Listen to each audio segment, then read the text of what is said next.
Hello दोस्तों, Bhavani Shankar dot in पर आपका स्वागत है। इस वीडियो में हम बात करने वाले हैं प्रधानमंत्री यशस्वी योजना से जुड़े हुए कुछ ऐसे डाउट के बारे में जो बहुत सारे लोगों या बहुत सारे बच्चों के आ रहे हैं, लेकिन उन्हें इसकी ज़्यादा जानकारी नहीं है और वो पूरा दिन यूट्यूब पे इसी में लगा देते हैं। तो इन सभी क्वेश्चन के बारे में आपको मैं डिटेल से बताऊंगा, जिससे आपको फॉर्म भरने में कोई तकलीफ नहीं होने वाली है। पहले से ही आप सब कुछ रेडी रखेंगे, जिससे अगर आपका लिस्ट में नाम आया तो आपको स्कॉलरशिप मिल जाएगी। अगर आपने इस वीडियो को स्किप कर दिया है तो आपको स्कॉलरशिप लेने में मुश्किल हो सकती है, क्योंकि आपको यह नहीं पता है कि आपको क्या क्या डॉक्यूमेंट्स चाहिए या क्या होना चाहिए पहले तैयार। तो आज के वीडियो में हम ये सब बताने वाले हैं आपको। उससे पहले मैं आपको बता दूं कि यशस्वी योजना के लिए रजिस्ट्रेशन शुरू हो चुके हैं। एप्लीकेशन फॉर्म शुरू नहीं हुए हैं, सिर्फ रजिस्ट्रेशन शुरू हुए हैं।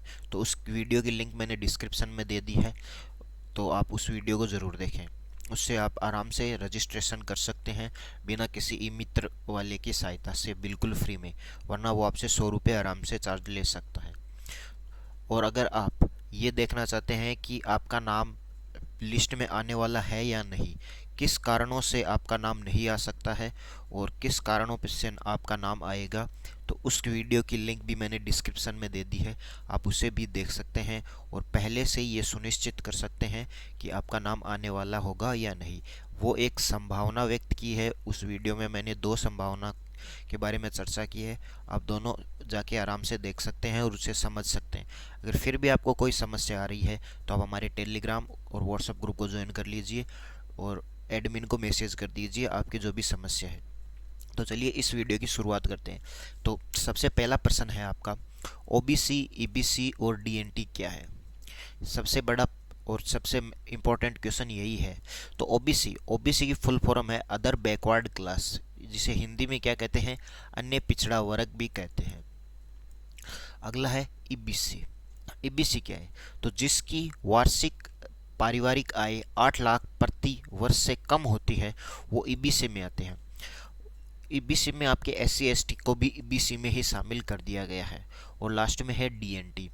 जो डीएनटी है वो जाति है जो घुमंतु होती है, यानी जो पहाड़ी लोग इलाकों में रहती है, जो घूमती रहती है, उस टाइप के अगर विद्यार्थी हैं तो वो इसमें अप्लाई कर सकते हैं। चलिए दूसरा प्रश्न है, अकाउंट नंबर किसके होंगे, यानी अकाउंट नंबर आपके लगेंगे या आपके किसी घर वाले के लगा सकते हैं। तो जैसे कि पहले नोटिफिकेशन आया था, तो उस नोटिफिकेशन में क्लियर लिखा गया था कि अकाउंट नंबर स्टूडेंट के होना अनिवार्य है। तो अभी तक अगर आपका अकाउंट नहीं खुला है तो आप अपनी नज़दीकी बैंक जाके या अपने नज़दीकी शहर में जाके अपना बैंक अकाउंट सबसे पहले खुलाएं। बैंक अकाउंट खुलाने के साथ आपको एक और काम करना है, वो आप आगे बताऊंगा मैं। लेकिन बैंक अकाउंट आपका खुद का होना अनिवार्य है, उसके बिना आपको स्कॉलरशिप नहीं मिलेगी अगर आपका लिस्ट में नाम आया तो। फिलहाल नोटिफिकेशन में यही दिया हुआ है। ये नोटिफिकेशन उस टाइम का है जब आपके एग्ज़ाम होने थे। अभी एग्ज़ाम नहीं है होने हैं, इसलिए शायद ये चेंज हो सकता है, तो उसकी आपको चिंता नहीं करनी है। जैसे ही कुछ चेंज होगा तो वो आपको अलग से बता दिया जाएगा। तो ये आपको समझ में आ गए कि आपको अकाउंट नंबर आपका खुद का ही करना है। तो जाके जल्दी से जल्दी आप अपना अकाउंट खुलवा लीजिए। अगला प्रश्न, अगला जो आपका क्वेश्चन है उसके बारे में बात करते हैं। तो अगला आपका प्रश्न है कि एस सी एस टी के विद्यार्थियों का क्या होगा। तो एस सी एस टी के जो भी छात्र एवं छात्राएं हैं वो इस बार का जो फॉर्म होगा वो उसे भर सकते हैं। इसमें उन्हें कोई चिंता करने की ज़रूरत नहीं है। वो आपको पता है कि आपको ईबीसी में आ जाएंगे, तो आपको वहाँ अपनी जो भी कैटेगरी होगी वह ईबीसी सिलेक्ट कर लेनी है, जिससे आप आसानी से अपना फॉर्म भर सकते हैं और अपना छात्रवृत्ति का लाभ उठा सकते हैं। अगला काफ़ी कॉमन प्रश्न है और इसके बारे में आपको पता भी नहीं होगा, लेकिन ये बहुत इम्पोर्टेंट है। देखिए, आधार सीडिंग क्या होती है, सबसे पहले तो ये जान लीजिए। इसमें प्रश्न है कि आधार सीडिंग नहीं है तो क्या करें, पर पहले सबसे पहले जानो आधार सीडिंग क्या होती है।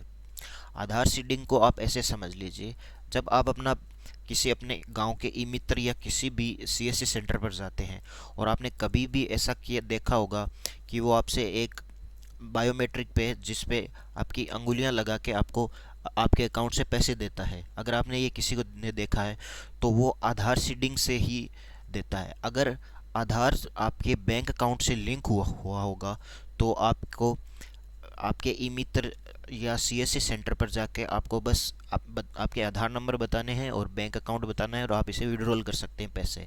तो ये होती है आधार सीडिंग। अगर आपकी आधार सीडिंग नहीं है, सबसे पहले बात, अगर आपको पता करना है कि आधार सीडिंग है या नहीं, तो आप किसी ई मित्र या सीएससी सेंटर में जा सकते हैं और वहाँ चेक करवा सकते हैं कि मेरे अकाउंट में आधार सीडिंग हुई है या नहीं। अगर आपके गांव में ई मित्र या सीएससी सेंटर नहीं है तो आप क्या कर सकते हैं, आप बैंक जा सकते हैं। बैंक में जाके आप चेक करवा सकते हैं कि आपका आधार सीडिंग है या नहीं। अगर आपका अकाउंट ही नहीं खुला है तो आप को कोई चिंता करने की जरूरत, आप अकाउंट खुलवाएंगे तो आपका आधार सीडिंग वो अपने आप कर देंगे। लेकिन अगर आपकी आधार सीडिंग नहीं है तो सबसे पहले बैंक जाएंगे। बैंक में आपको ले जाना है, आपकी पासबुक ले जानी है और एक आधार की कॉपी ले जानी है और उन्हें ये बता देना है कि मेरी आधार सीडिंग करवानी है। अगला प्रश्न है आपका कि अगर स्कूल का नाम नहीं आया तो क्या करें। बहुत से बच्चों का ये क्वेश्चन है कि अगर स्कूल का ही नाम नहीं है तो क्या करें। देखिए, जैसे पिछली बार जैसे फॉर्म फिलअप किया था तब उसमें कई ऐसे स्कूलें थी जिनका नाम नहीं आया, तो इस बार भी शायद वही रूल लागू रहेगा कि जिस स्कूल का नाम पिछली बार नहीं था उन्हें इस बार भी नहीं मिलेगा। लेकिन ये अलग मैटर है, इसलिए शायद इस बार हो सकता है कि उन्हें भी शामिल कर लिया जाए। लेकिन ये एक संभावना है, जैसे पिछली बार हुआ है वही मैं आपको बता रहा हूँ कि अगर पिछली बार वाला ही लागू रहेगा तो इस बार आपके नहीं लागू, ये जो कि आपका स्कूल का नाम नहीं दिखा रखा था पिछली बार तो इस बार भी आपको नहीं दिखाएगा, ये बात है। लेकिन नए रूल जब भी आएंगे तो आपको नए रूल के अकॉर्डिंग मैं आपको बता दूंगा। लेकिन अभी आप ये मान कर चल सकते हैं कि पिछली बार नहीं आया था तो इस बार भी नहीं आने की पूरी संभावना है। तो अगला प्रश्न, सबसे इम्पोर्टेंट, फॉर्म कब से शुरू होंगे। जैसे कि मैंने वीडियो की शुरुआत में बता दिया था कि रजिस्ट्रेशन शुरू हो चुके हैं। अपनी प्रोफाइल बना सकते हैं वहाँ जाके आप ऑफिशियल वेबसाइट पर, उसका वीडियो का लिंक मैंने डिस्क्रिप्शन में दिया दिया है, आप आराम से देख सकते हैं और फ्री में घर बैठे बिल्कुल आसानी से अपना रजिस्ट्रेशन करवा सकते हैं पीएम यशस्वी योजना के लिए। अब फॉर्म कब से शुरू होंगे, तो इसकी अभी कोई ऑफिशियल नोटिफिकेशन नहीं है। ऑफिशियल नोटिफिकेशन जानने के लिए आपको सिर्फ 3 काम कर सकते हैं। एक, हमारे यूट्यूब चैनल को सब्सक्राइब कर लीजिए सबसे पहले जानने के लिए और सबसे सटीक जानने के लिए। अगर पहले नहीं हुआ फिर भी सटीक जानकारी आपको यहीं मिलेगी। दूसरा, टेलीग्राम को ज्वाइन कर लीजिए, टेलीग्राम पर कोई भी न्यूज़ आती है सबसे पहले वहीं मिलती है। और तीसरा, पूरे भारत में सबसे पहले कहाँ मिलेगा, तो इसकी एक ऑफिशियल वेबसाइट है जिसकी लिंक मैं आपको डिस्क्रिप्शन में दे दूँगा, आप उसे बार बार विजिट कीजिए, वहाँ सबसे पहले इसकी जानकारी दी जाएगी। तो स्पष्ट बात यह है कि फॉर्म कब से शुरू होंगे ये अभी शायद ही किसी को पता होगा, क्योंकि ऐसा कोई नहीं है जिसे ये पता है कि फॉर्म कब से शुरू होगी, सिवाय प्रधानमंत्री यशस्वी योजना की जो फॉर्म फिलअप जहाँ होंगे एनएसपी पोर्टल के, उसके अलावा। तो आज के वीडियो में बस इतना ही। अगर कोई भी आपका डाउट है तो आप कमेंट में मुझे बता सकते हैं, मैं आपको करीबन 4 से 5 घंटों के अंदर अंदर आपका आंसर मिल जाएगा।